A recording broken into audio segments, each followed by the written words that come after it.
તો આજે તો પાણી ગરમ કર્યું અને નહીં રહ્યો. તો કેમનું છે મિત્રો, મારા નવા મિની બ્લોગ વિડીયોમાં તમારું સ્વાગત છે. અને આજે તો વરસાદ પણ નથી આવ્યો, એટલે તો આ માણસો જાય છે ગાડી ભરીને ફરવાને. ક્યાં જાય છે મને પણ નથી ખબર.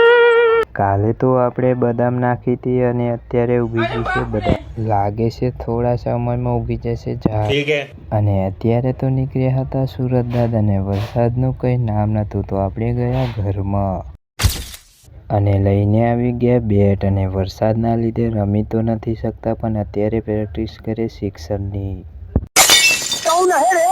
પછી તો આપણે વિચાર્યું નહોતું કે બચી જશે ભાડું અને કાકા લઈને આવી જશે એકટિયા, તો આપણે બેસી જઈએ છે સંગાત. અને આજનો બ્લોગ ગમે તો લાઈક, શેર અને સબસ્ક્રાઈબ કરવાનું ના ભૂલતા. જય માતાજી મિત્રો.